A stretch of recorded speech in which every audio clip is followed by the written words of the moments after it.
Anyiti itemi ruhonge-ini rwa githomo kaunti-ini ya Naikuru ni moritie thirikari kuruguria mutaratara wa mwanya wa arutwo aria mataiguaga amu ni makoragwo na ihinda iritu riria meguikarira igeranio imwe na arutwo aria angi. I would request for the curriculum for our deaf students. We all do the normal curriculum with the regular schools where we do all the exams that the normal students. Kuringana na murutani munene thukuru-ini wa Ledgara wa arutwo aria mari na wathe wa kuigua Pauline Kimani aigite arutwo aya makoretwo na moritu maingi riria maguthoma mutaratara uria ciana iria ingi iri na uhoti wa kuigua na gucoka guikarira igeranio imwe nao cia kibururi. When our students are trained on skills, the technical skills, they are able to do them very well.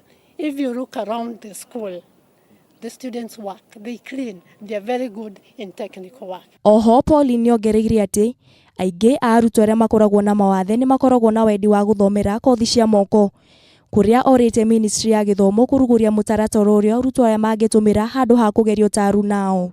The biggest challenge we have in Kenya, unlike Israel where they talk of security, in Israel they put in people who have challenges like the ones who have challenges in hearing.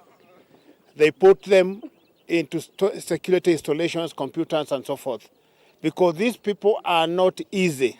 They are not easy to bribe. John Mututho uria urari thukuru-ini uyu ni anyitire undu uyu mbaru kuria oritie thirikari gutigirira ni yahurana na ciiko cia ungumania kuona arutwo aria mari na mawathe makoretwo matekurumbuiyo kwa ihinda iraya. If these young men and girls get out of this place when they are sober, actually we will have good people working for this nation, and at the end of the day we will grow together. Oho afitha munene wa borithi kaunti-ini ya Naikuru Moses Kimenchu noritie thirikari gutigirira andu aria mari ukombo-ini wa unyui wa njohi na dawa cia kurefia na mari na mawathe ni matwarwo ceceni-ini cia kugarurira mitugo hatari guthutukanio.